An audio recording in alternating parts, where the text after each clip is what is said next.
through the stories that define the artist playing Bonnaroo. Who are they? What are they? What will you see? The what? Which bands? This year? That matter. Yeah. With Brad Steiner and Barry Corder. If you're ready for Juice WRLD, say hell yeah! Say hell yeah!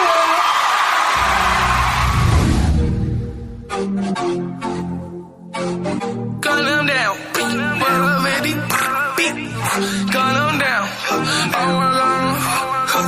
You dig? 999 shit. When I'm in town, parties going down. You dig? Shoot them down. With a 50 round. You dig? Run the town. Rolling, are you at about? Another Bonnaroo veteran that we've lost probably way too early. Probably is not the right word, but December 8th we lost Juice WRLD. And Barry, I was going back and looking at all of the artists that have played Bonnaroo that we've lost, and the list is like the heavy hitters of the last 25 years. It is, you could create an entire festival just on the artists that we've lost in the last 15 years. It's not even the young ones though. It's the ones that I apologize. It's not even the old ones though. It's not even the ones that you can be like, man, we had a good run with them. It's the young ones that get. I mean, Mac Miller. Juice WRLD. Those are the ones that really hurt.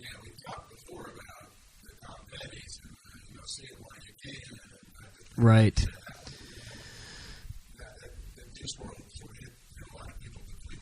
You a big Juice WRLD guy? So it's weird because you're Barry without an A, and he was Juice WRLD without an O. Burry. It's Barry Corder. It's Brad Steiner. Welcome to the What Podcast, a podcast for Bonnaroovians by Bonnaroovians. Now, there's so much to get to, and we have a load to talk about. But real quick, I want to go through the list of artists that we've lost. And if I've missed one, please hit us up at Brad Stinks on Twitter. At what is your Twitter, by the way, Barry? I can't even remember. Okay, Barry JC, BRRYJC. Okay, and then of course the What _ podcast. So you've got Juice WRLD. We've lost Charles Bradley, Solomon Burke, which was one of the great. There's two specific shows that I remember that I knew I was seeing the last hurrah.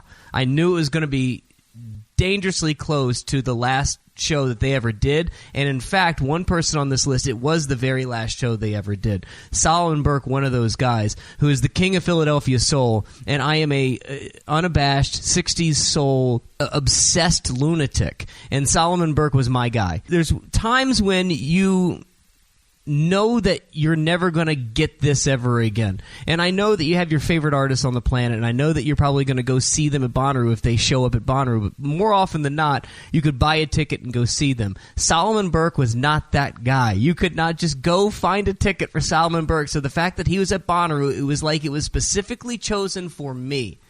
And I got to watch the king of Philadelphia soul in front of maybe 125 people sing every great 60s and 70s hit he's ever had. He took me to church, and I knew it. I was bawling throughout that show because I knew this was the last time I was ever going to see him. Yeah, it's a weird thing. We've talked about this before, again, with the Dante. I think Alan Toussaint's on the I didn't have him on the list, but thank you for adding him. Yeah, Alan Toussaint. He's one that my wife has been to Bonnaroo one time. I actually didn't know that. Yeah, she came up for the Springsteen night. Came up that night and left the next day. And Alan Toussaint was there with Elvis Costello. And wow. I made her. I told you I used to bring my kids to the other night concert series here. And when the big time names that I would take them when they were children and hold them up and say, "You'll thank me later." Really?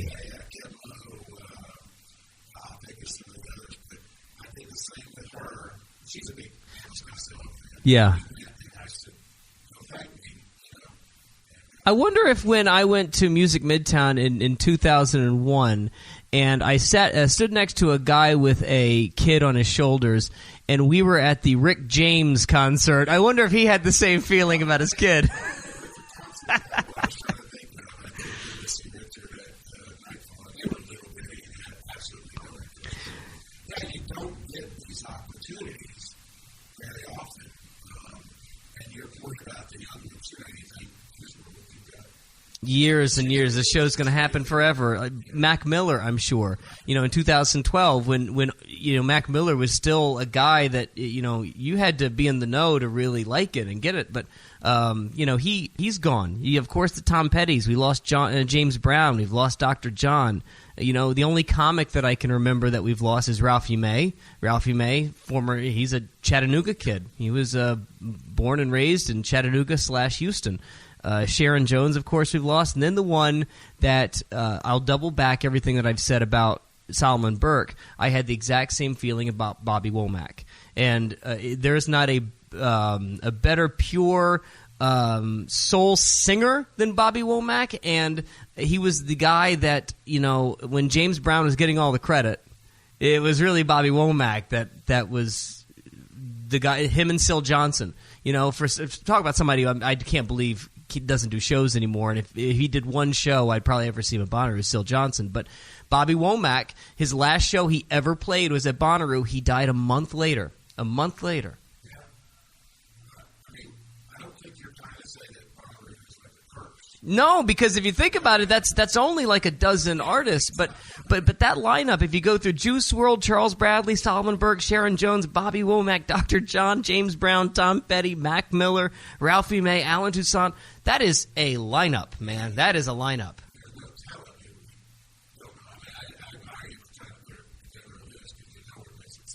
I've got to be missing somebody, man. I've got to be missing a big one, too, and that's what I'm worried about. So if you hit us up if I've missed anyone. And if you've seen any of these shows, tell us what you felt. Did you have the same feeling I did, like I did to Solomon Burke and Bobby Womack? I mean, Solomon Burke hit me hard. Hit me really, really hard because the man was barely able to walk out onto the stage, and he had to sit on a throne and have, I guess, his daughter or whoever his girl was there at the side literally pat him down from sweat the entire day. Well, I think it's important to note, because you and I get this sense of it. I think we do, and I know I do, and I know it comes with age, and you can make fun of me, but you don't get to see these people. When they're gone, they're gone. We don't get to see Betty. We don't get to see Bohan. You never saw them. So, I kind of felt that way last year about Tom Todd. I felt that way about the country band, the Catch did. The Grand Ole Opry? Yeah. Those guys, that was important to me to be able to see that. And I get that the show wasn't what we wanted. And, that's maybe not for everybody. You go see a show, you're not going to enjoy it. I get that. But what an opportunity, even if it's a walk. And that's, to me, one of the great things about art. There's so many acts. You get to walk by and see somebody that you're not going to see. Do you feel as though, and yes, the John Prine and the Grand Ole Opry thing is one thing, but do you think that they've done a good job lately in the last couple of years with legacy acts? Or do you feel as though, like some people's theories are, that the legacy act has sort of gone away? No, I don't think they have. But I don't think it's a focus, and I don't know that I blame them for it. I've heard mixed. I mean, some people like the Earth, Wind & Fire show from a few years ago. I didn't care for it. I just thought. But you were really excited about it. I was extremely excited about it.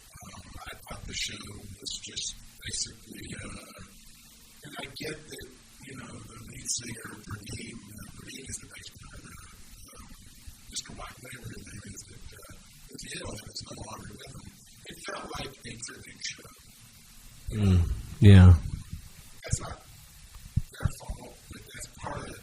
That's the struggle you get with legacy acts. Another one that comes to mind that I'm glad people saw that blows my mind that when I wrote the book was Wanda Jackson.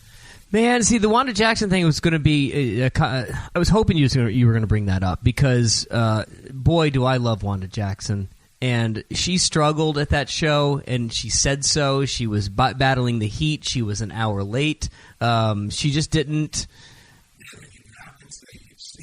Well, I ended up seeing Wanda Jackson twice on that tour. because I was so obsessed with her. I saw her in a sit-down theater, and then I saw her at Bonnaroo, and the Bonnaroo show was just one of these things like, oh, God, I hope she makes it. I hope she makes it. Because it's fun. It's a really, really fun show, but it's those kind of acts, and precisely to your point, that I wonder if they're even paying attention to anymore. Because it takes somebody in that office to know exactly what they're doing and to be able to find the person. And here's what I'll say. And I know, well, I don't know, but I hope to God the AC people are listening, and I'm begging you, find Syl Johnson just for me. If there's anything that you could do just for me, find Syl Johnson, who is the guy that's been sampled more than any other 60s soul artist ever other than James Brown. Find him from Chicago, drag him to the farm, and please put him on a stage, and I don't care if 35 people are there. Now, back to another legacy act, but never really got, I mean, he wasn't there because he was dead, but William Onyeabor. They did the Atomic Bomb William Onyeabor tribute, and again, there might have been 300 people at it. You know, it's these kind of acts that like just don't move the needle for very many people, but boy, do they give Bonnaroo a slice and an angle that nobody else has.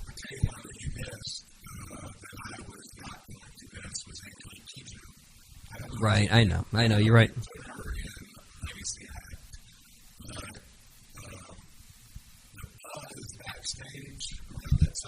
Mm-hmm.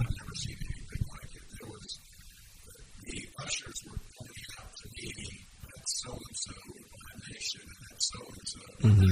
One usher said, all I know is that my boss came up to me and said, take care of that. Wait, that wasn't me? Oh, damn it. But that was cool. To see an angel like TJ, who I adore. Like you said, 300 people. So, yeah, I get it from this. Your point is, just to be able to say you saw them.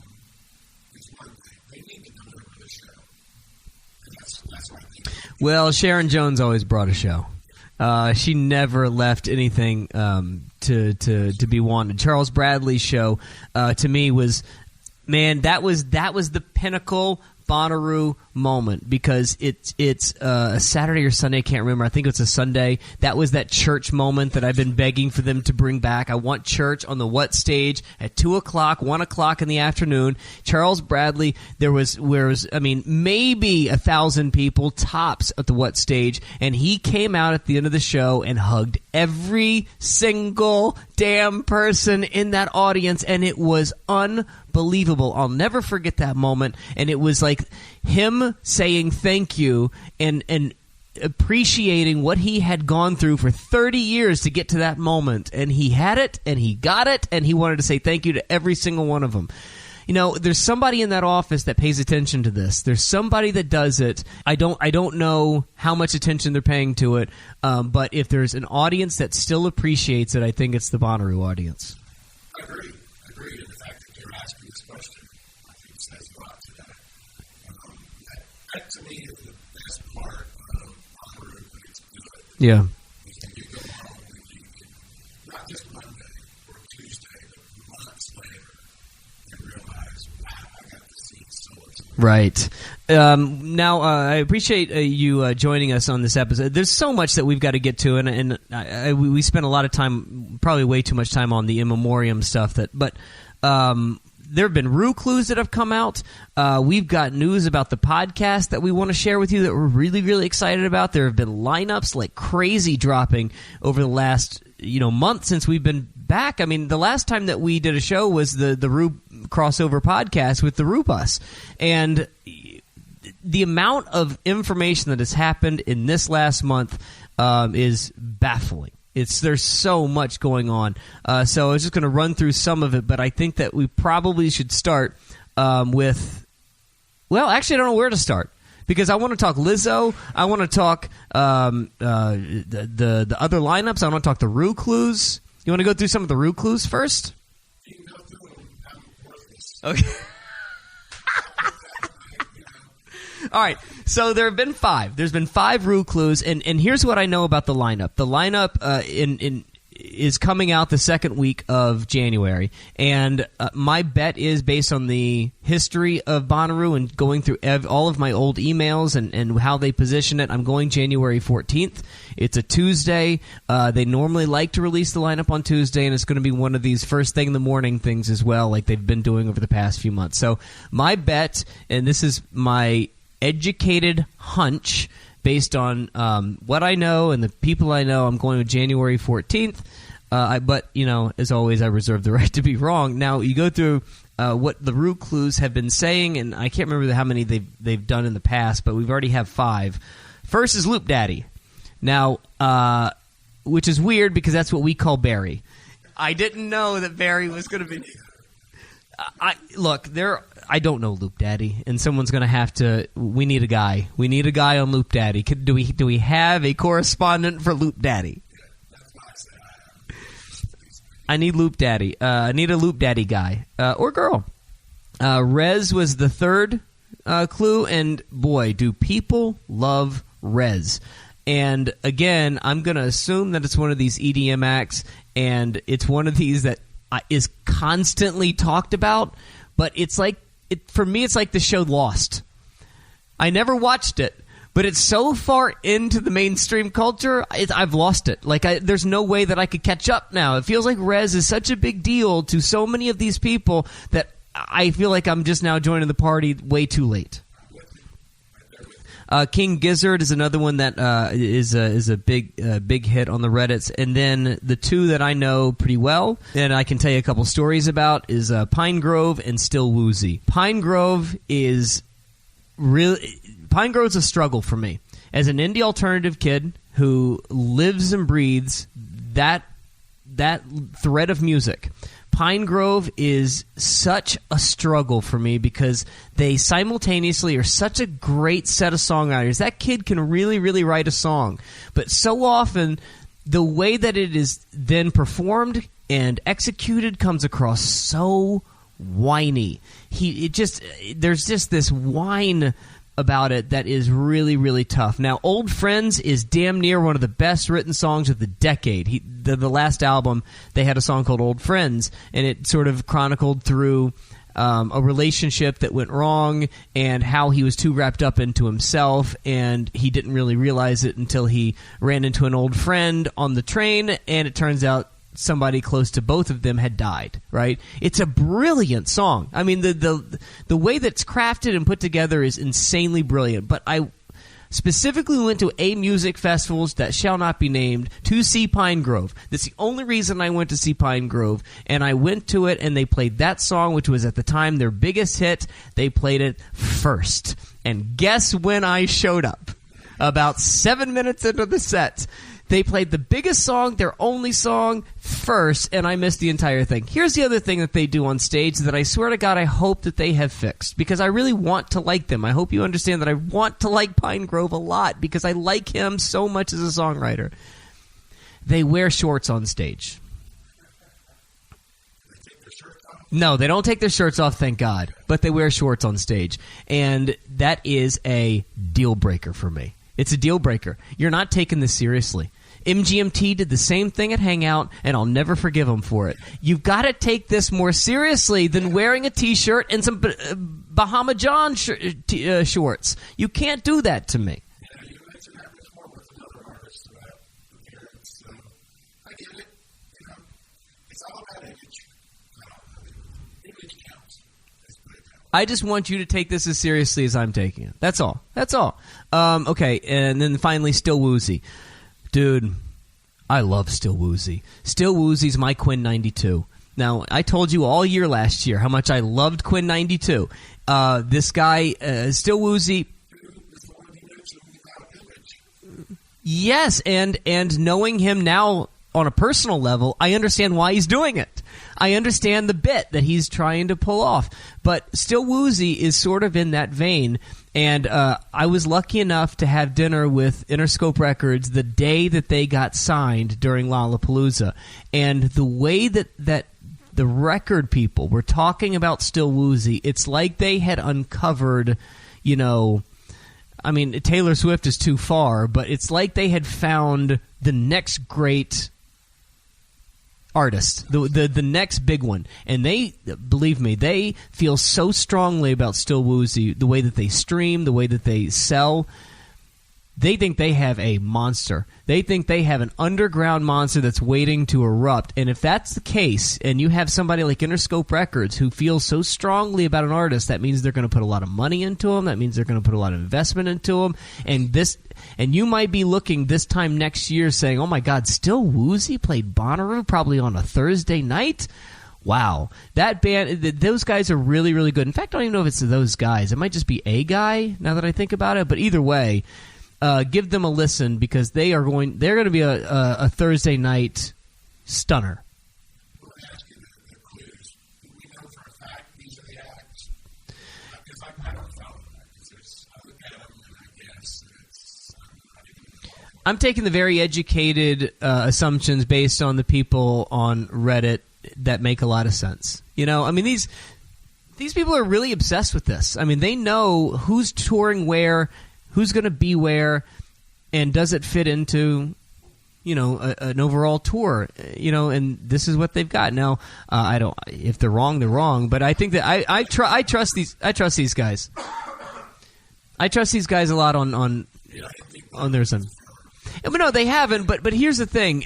When you get to a point where you've needled through so many clues and you've come up with so many different options and everybody gets to a consensus that yes, it's King Gizzard or yes, it's Pine Grove, I'm going to go with it. I'm going to go with it. With that being said, there's so many other lineups that have been announced. So many lineups. They desperately want you to buy these tickets for Christmas.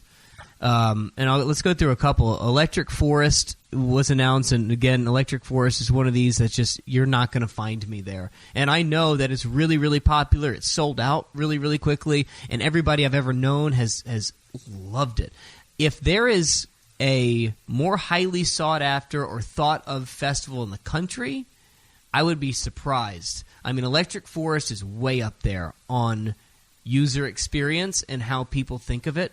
I've never heard someone have a bad word about their experience at Electric Forest. I would just add, we'll have to list in front of me with Pace Magazine and then the 2019 best festivals, and Big Ears was one, and Bonnaroo was two. Well, that's AC and AC. Yeah, and then there's a bunch from around the world.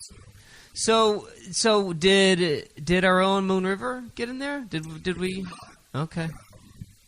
You got Big Ears, Bonnaroo. 3 was High Water Festival in Charleston. I'm not sure, but I think that might also be big. I mean, AC. I don't know. And then Iceland Airwaves in Iceland. That's what I mean. You go from Big Ears in Knoxville to Iceland. Montreal Jazz Festival. Really? And not the New Orleans Jazz Festival, huh? Because is that not the same people, too? Oh, stop it. Throw that list in the trash, Barry Corder. Throw it in the trash because Music Midtown is garbage. It is garbage. I'm stunned. What did they do a description on each one of these festivals? Read to me what they wrote about Music Midtown. I hate to be so mean about this, but I've never had worse musical user experiences than at Music Midtown. Let's see, major music festivals may have become a wash of major label uniformity and corporate branded tabs, but that doesn't necessarily suck. Yeah, it does. So it just goes on and on. I mean, I think it's the experience. I don't know. I didn't read the entire list of them. That's stunning. I can't take that list seriously all of a sudden. I can't take it seriously. I always tease you. You write yours on your own VIP. And the guy might have a There's just no culture to. I'm not going to get it. I'm not going to argue about. I'm not going. I'm stunned. So you've got the Something in the Water Festival in Virginia Beach, which, by the way, I need to say something about the Something in the Water Festival. I have never been, and I'm sure it's a wonderful festival. But can we please, as a collective group, fight back at people who alphabetize their lineup on their poster? You have Something in the Water has a real lineup, but it took me to get to the P's to see Post Malone. That is a problem. When I know that it's dopey, but that kind of stuff to me matters, and I didn't want to look through your whole lineup to find artists that I might like. I want you to tell me who's your best. Tell me. It's bad for the eye, and I hate to make such a weird argument about this, but Dear Something in the Water Festival, you might have a great festival, but I can't go because I can't read your poster. I just think, I want to make this point at some point during this podcast, but now seems like a good time. I just think it's fascinating that, 4 years ago, you and I were just sitting around talking about how much we like Bonnaroo, and now here we are in December doing, you say this is our 80th or 60th podcast? Oh man, that's a conversation for Lord Taco. I don't know the numbers. But I mean, the whole growth of the festival industry is well, but there's so many that. Well, I know, but then you go to the festival graveyard and you find Exit 111 Fest, which was universally. Exit 111 Fest was universally praised. People really, really enjoyed their time. As odd as a fit as it was, and as odd as the space was, people really, really loved it. But it's going to find the graveyard because there are things like the Rockville Fest in Daytona Beach that's servicing that group of people, of the Metallicas and the Deftones of the world. But I think it's because it fits in there again what you and I talk about every time. We got to have a mission. There is a right way and a wrong way, and that's why I think we're able to do what we do with this. It's not just us, independently. You and I have learned through conversations with Ashley and Jeff Quayar and the industry people. There's a right way and a wrong way, and I don't think the Exit 111 people. I don't think there was a 100% commitment, if I'm being honest, from everybody involved. That's all. The fans liked it, like you said. I have not heard anybody other than they wish it wasn't so cold. We should have a rain. Let me tell you something. If that was less than 100% commitment on everybody involved, then they're better at this than damn near everybody that's ever done a music festival. Because if that was 60%, wow. I mean, that's really well done if you could pull off 60% of your care in the world and you still pull off Exit 111 Fest. That was universally praised. I don't mean to say they didn't do it well. Weren't committed that way. They just weren't committed to it. And then the final one that I wanted to bring up was Hangout Fest, because I don't know how out in the public this is, but I'm going to talk about it anyway. But apparently, Sean O'Connell, who is the guy that was really early on for Bonnaroo, he helped with the booking and helped with the radio compound and some of the media stuff, went to be the CEO of Hangout Festival years ago. And I give him 100% of the credit for turning Hangout Festival into what it is today. He made it a much better user experience. He turned it into a major product.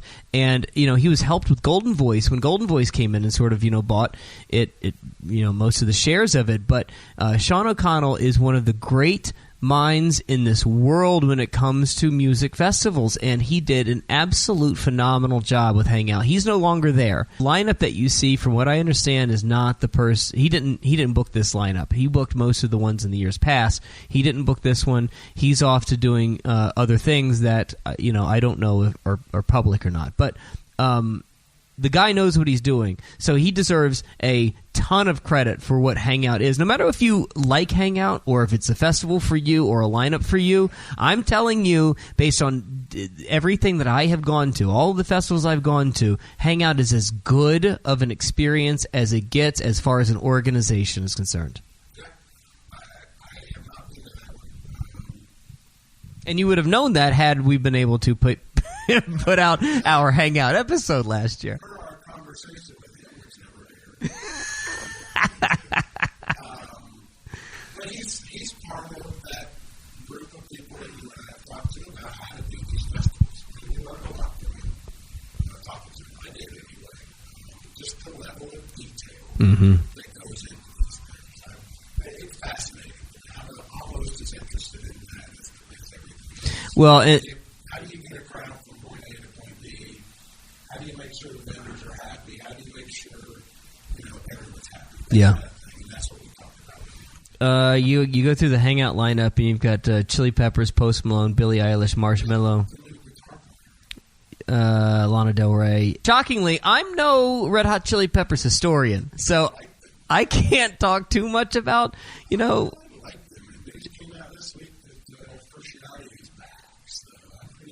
Okay, well, good for you. You've got a sock. You've got a sock on your groin right now. You're so excited. Then you got Cage the Elephant, Ilium, Kane Brown, Rainbow Kitten Surprise, etc. Look, Hangout Festival is a top 40 lineup. It is as big of a top 40 festival as you're going to find, the second being probably Music Midtown, and at least in the Southeast. But Hangout Festival has a very specific crowd they're going for. They have a very specific lineup that they do, and it is all built on how they can maximize a top 40 listener, top 40 lifestyle. And in that way, they did a very good job. And what's crazy about Hangout Festival is it is going to sell out before the end of the year.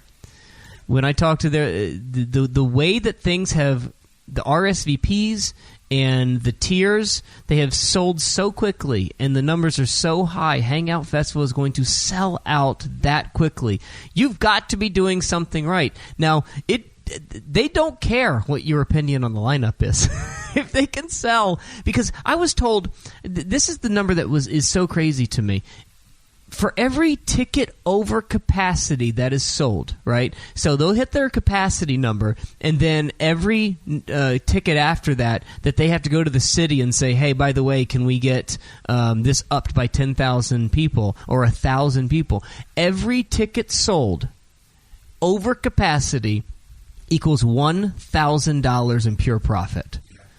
That is unbelievable to me. They're a good example of just being smart. They've combined. You didn't want to go to golf shows. Well, I was the guy. I didn't want to go. Because my argument was always, if I go to Hangout Festival at the end of the day, when it's all said and done, I'm stuck in Gulf Shores. But then I realized when I went, I'm stuck at Gulf Shores. I mean, it's actually it's really well done. You're graduating from high school or college or whatever. A weekend in Gulf Shores is already a win. Well, that's a good point. And now there's a festival involved. Yeah, that's a good point. So, yeah, it's a genius idea. It's a really good point. So, again, this is the Bonnaroo podcast for Bonnaruvians by Bonnaruvians. Barry Quarter. I'm Brad Steiner. This is the What Podcast. Follow along, the what_podcast.com or, the what_podcast on Twitter, the whatpodcast.com for all of our previous episodes and season. I guess when we hit lineup day will start our third season. Our third official season, we're set up for about 15 to 16 shows, but throughout next year and throughout the third season of the Bonnaroo podcast, the What Podcast, we are adding a little wrinkle. And we're really, really happy to announce because, and by the way, not only happy to announce, but also very scared to announce. I'm very nervous about this because this is a direct reflection on how much we're actually liked and if you actually like the product enough. But it was something that we struggled with. I'll be totally honest and vulnerable with you for a second. It was something that we struggled with. We talked about over and over and over. We had cold feet, and then we started, and then we got cold feet again. It's very nerve-wracking to put yourself out like this. But we are now officially on Patreon. We're doing the regular podcast thing and, asking you if you would like to be a part of our Patreon. There is several levels that you can join with, and as low as $2 you can be a Patreon, and up to $20 a month you can be a Patreon. And I wanted to go through some of the levels in which we've sort of set up because we kind of wanted to create some cool things that allow you to be a Patreon and more than just, hey, we'll talk to you some more. We'll do more content, which is cool, and we think that people like content, and we can do it. I mean, not like we got anything to do, but we wanted to add some more things to it so that you can feel even more tied to this product as you already are. Yeah, this is pretty cool. I'm excited about it. I'm nervous as you are. It's, it feels like passing that note across the aisle to the girl next to you and asking her to check one of those boxes. Right. It's interesting you put it like that. Like, do you like me? Yes or no? To me, it feels like I'm sitting outside homeless, asking for a few change. It's the sort of as if I'm some sort of busker. That guy's guitar is out of tune. We've got 5 different levels of Patreons. The $2 a month for a commitment of 5 months gets you a shout on the show every show. And we'll go through a list of them at the end of the show, and we'll thank you immensely for your support. That's the high 5. The Marty McFly, it's $4 a month, and we've added our own What Podcast Koozie that will also keep your PBR cold and allow you to be a good dancer. It's pretty good. Now, of course, this is a per-month basis, and we hope that you stick around for the 5 months from January to the festival date, mainly because these things that we are printing cost money, and we hope that you don't just get it for $4. Then the third package is named after our good friends Repeat. We've named it the Glazed Package. You get, of course, the mention on the show, you get the koozie, and you get a What Podcast t-shirt that even makes Barry Corder look sexy. Yeah. Yeah, and even those shows, so you start at that package, and we're going to do secret shows for the people in that package and above. So if you can give us $6 a month, we're going to do secret shows that not only are available just to Patreons, but they're also going to be video shows. We'll do the podcast, and it will actually be videoed, and you can see our faces as if that would, be interesting to you in any way. Well... Yeah. You're better off not wearing one. And then the fourth package, Bring Back the Arch. You get all the things before, plus something that we're really excited about. You get the koozie, you get the t-shirt, you get the mention, you get Barry Corder being sexy, you get to be a good dancer. But the fourth package, Bring Back the Arch, we are going to custom make you a mixtape. One of us, either Barry, Lord Taco, or myself, will make a mixtape for you for only $10 a month for the period of the What Podcast from January until June, which is what, $50? $50 you get a t-shirt, a koozie, and a mixtape. And then finally, the Mike Tyson. Now, we'll talk about the inside joke about this, but for $20 a month. Now, I know $20 a month is a lot, but we hope that this is worth it for you. You get all of the stuff in front of it. You get all of the benefits of the tiers in front of it. Plus, we want to have you on the show. We want to spend an entire episode just dedicated to you. Now, each one of these tiers has a cap, and I think there's only like 15 per package, and then the final one's only 5. So there's only 5 people that can do $20 a month. We're not asking for a lot. We just hope that you like us enough to throw us a little bit so that we can keep this thing going on a more regular basis. Because turns out we haven't had somebody call us and offer us, say, like $80,000 just to take over the product. Which, by the way, we'll take that phone call. So there you go. The Patreon available at thewhatpodcast.com.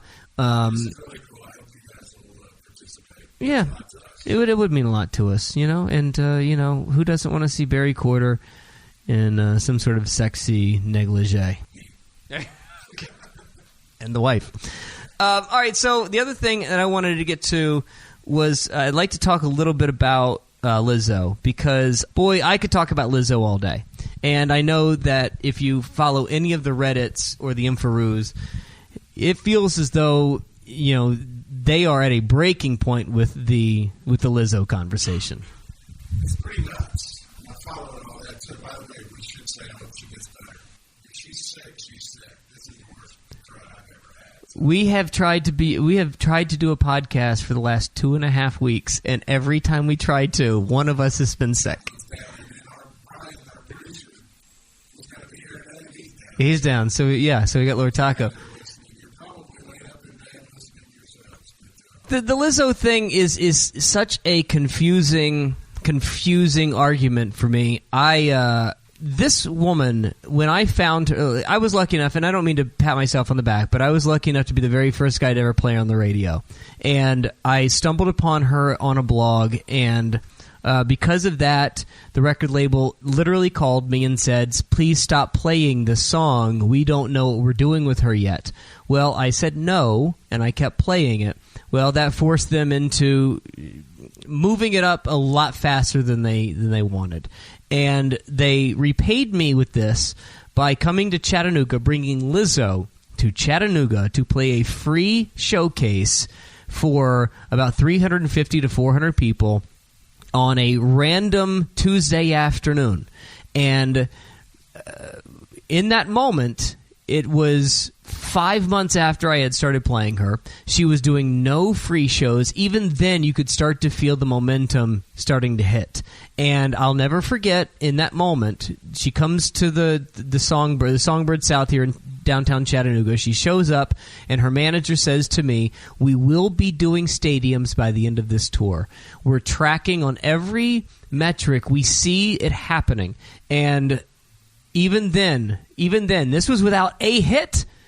She barely had a hit at the time, but the metrics were just moving in a way that they knew things were going to blow up. Whatever argument you want to make about somebody being a one-hit wonder or two-hit wonder or whatever, that's not how industry treats artists. They see the metrics and they see where things are going. They can track it very, very precisely, and they know exactly what the person's going to be worth 6, 8, 12 months from now, especially an artist like Lizzo. So even though I got to say things like I was the first in the country to play her, it didn't matter. It was predetermined. I mean, I didn't know, not at all.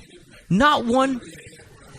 And they knew it. And they knew it because of the reactions from sales and streams and concert ticket sales. They knew it was something. They just needed to get the right... They needed an inside straight, right? And they got it. So when she It's like, if Home Depot, if you create a whatever, and Home Depot, a big box wants to buy it, you need to be able to produce enough of them for them to sell. They have to have the mechanism in place, right? The whole package in place, or at least they try to. Well, if I'm not gonna jump 10 feet or 10 steps in front of ourselves, but if Lizzo is actually a headliner, and she's actually the first female headliner in Bonnaroo history, if she ends up being that, we will have our own Lizzo show, and I'll tell you some deep dark secrets about the Lizzo world, and as far as I know them. And, I'll go... Remind me, because I'll go back to that big box store theory that you have, because I'm going to stun you with a couple of things of your theory. But when they told me that she was going to be doing stadiums and et cetera, at the beginning of the tour, mind you, this was May of earlier this year, okay? She gets to the event space. She's deathly sick. She's so sick, and she has to lay down. She was an hour and a half late getting on stage because she could not get off the couch. And even then, I noticed that she was just, going from date to date to date, city to city to city. And when she was doing it, she was doing it right. She was living it. And I said then, I was like, you guys, I love you and I love her, but you guys got to calm it down a little bit, because she is hitting it hard. And because she gives so much of herself on stage every night, and she was doing so many nights in a row. And so to even be able to fit her into a small showcase in Chattanooga, Tennessee was stunning that they could make that happen. But that hasn't stopped. She has done... I saw a chart that went through the top performing artists of the year as far as tour is concerned, and she did, of all the artists, she did the top 5 amount of dates of the entire year. She has just done so many dates, and she keeps coming back to cities and back to cities. She's got to have a break. She's got to have a break. So I can imagine how sick that she truly is if she's having to cancel Saturday Night Live, because I've seen her sick, and I bet that she's been sick for the better part of 6 months. And it's just bound to happen when your immune system breaks down. So, that's a separate issue. Sure. All right, now I want to clarify a couple of things. Yeah, sure. Add to that, she would be, never mind. I was going to say she would be a bit of a different headliner in that it would be a projection type of thing, but based on what you said about her show, it's a bit, right? I mean, if they got her, it's not just the one hit type of thing. She can do 90 minutes of an amazing show. I have seen this show almost 10 times this year. This show just keeps getting better and better and bigger.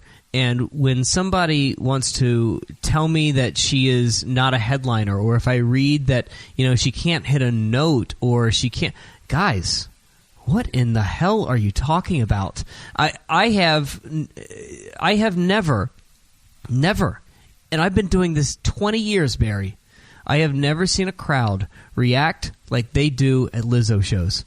I've never seen it. And I don't mean to bloviate, and I don't mean to overstate this, but I have never heard a crowd lose their collective shit like I heard at the Tabernacle in Atlanta when I saw her earlier in the summer. This was the most amazing sound I have ever heard, and it just keeps getting bigger and bigger. The show just keeps getting bigger and bigger. What she's doing on stage keeps getting bigger and bigger. I've never been at the ground floor of something and been along for the ride and seen it happen. I have no personal stake in this, mind you.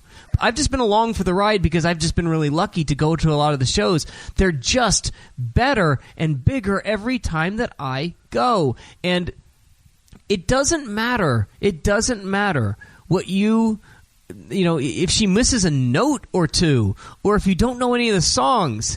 It is a damned blast. It is. Do you understand? I am a heterosexual male who knows all the Lizzo songs, but when Boys comes on, I'm screaming, I like boys, I like big boys, I like little boys.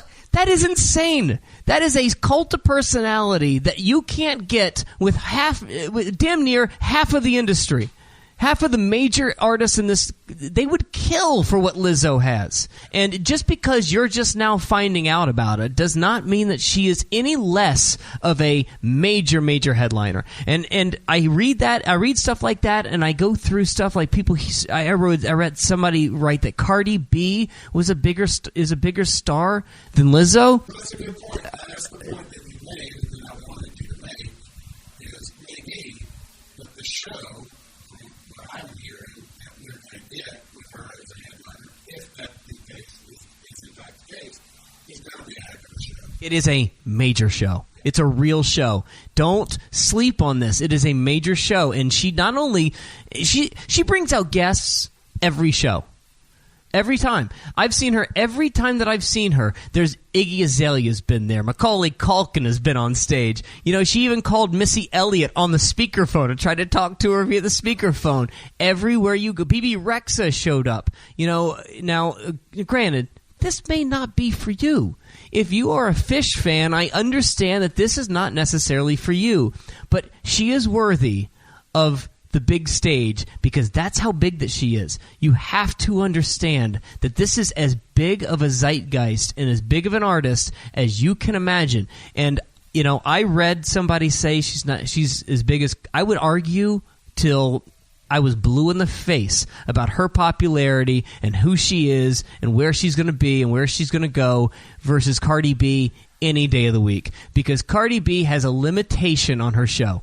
It's a limitation. You get 2.5 minutes of a hit, song over. You get 2.5 minutes of a hit, song over. 2.5 minutes of a hit, a dance break, song over. That ain't Lizzo. Lizzo is banger after banger after banger, and it's non-stop pummeling you for damn near 75 minutes. So the other thing was, I tweeted this out the other day about how I got confirmation that she is at least $1 million. Now, I want to make something really, really clear. I was not confirming that she was going to be a Bonnaroo. And reading it back, I understand how somebody read it that way, and I'm sorry about that. That's not what I was saying. I can confirm 1,000,000% that she is $1 million. And that is the least amount of money that she is. Now, she got $1.5 million for her New Year's Eve show in Vegas. Now, New Year's Eve shows, of course, are at an inflated rate, but she is at least $1 million for just regular shows. I can't tell you what her festival price is going to be. So if U2 is $5 million and Post Malone is $2 million or whatever it is, Lizzo's right there. Lizzo's right there. She would be the first female headliner in the history of Bonnaroo, and she espouses everything that Bonnaroo is about. When it comes to culture, there is not a more culture fit than Lizzo in the way that her body positivity, the way that she is screaming about equality, how she wants everybody to feel included, and then at the end of the day to love yourself. There is nobody that fits that brand better than Lizzo. She's part Oprah, part Beyonce, and they're going to get all of their money's worth for $1.50. So yes, it is at least. I know for a fact that you know you can. She's turned down nothing but $500,000 offers for the last 3 months. It's been $500,000 offers, and they just roll their eyes and move along. You have to have $1 million just to book her, just to start. The other thing that I read about it is that she was a one-hit wonder. That's absurd. I can't even begin to tell you how absurd that is. You know, the way that people price artists are not based on chart position. They are based on how you can sell a ticket. And Lizzo has sold out every show that she has had for a year plus. And she's about to, by the way, have about, a pocket full of Grammys come January. I told you this when we talked at the Rue Bus. I said that you're going to see her get some Grammy nomination. Yeah, something absurd. She's got the most Grammy nominations of anybody. That's not a one-hit wonder. And yes, she's had one number one single. She's about to have two, and she'll have a third one by the time Bonnaroo gets around. It doesn't really matter. You know why Post Malone gets as much money as he does? It's because he sells out at every tier. It's because every time that he puts out a song, it streams and sales through the roof. Guess what? The top 3 out of 25 songs in Chattanooga are streamed. It's Lizzo. And if that's Chattanooga, that's a deal in Atlanta, and that's a deal in Nashville. These songs, you may not know them, but they are major hits in the world that we are in now. Well, I needed to say some of this because it's the argument online about Lizzo not being a headliner is just, to me, it just misses the entire mark. It misses the mark because it's not Tom Petty or Fish or U2 or the Rolling Stones. It doesn't mean it's not a headliner. Just because you don't understand who they are, or you don't like it, or you don't agree with the amount of money, that doesn't mean it's not a headliner. I agree. And I've thought about it a lot. At the moment, if we see her and the show that she presents, it makes perfect sense. I wonder if there's anything else that we need to get to. I think that's it. I think we're looking at, just with the Patreon thing, we're looking at it's pretty regular now, right? Starting lineup day, we're going to be damn near every week until the festival. That's going to take the efforts of somebody who can get us the lineup pretty soon.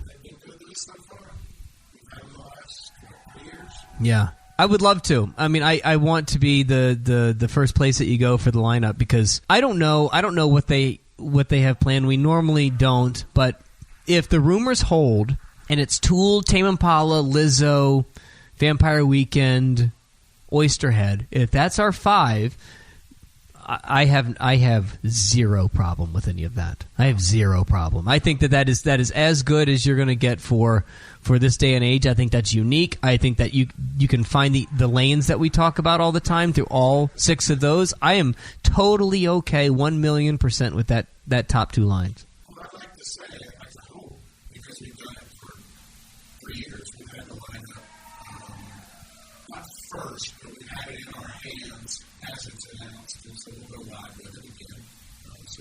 guys are listening and want to find out what Brad and Mary think about the lineup, turn on those notifications. Turn those notifications on, because as soon as the lineup drops, the show will drop. Yeah. All right. There you go. Again, Patreon, thewhatpodcast.com. We would really appreciate your support. If you can, if you can't, that's okay too. We still love you, and we'll still give you high fives and hugs. And Barry will still be sexy, frankly. We'll still talk to you lineup day. Bye. Journey through the stories that define the artist playing Bonnaroo. Who are they? What are they?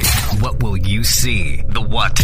Which bands this year that matter? With Brad Steiner and Barry Corder.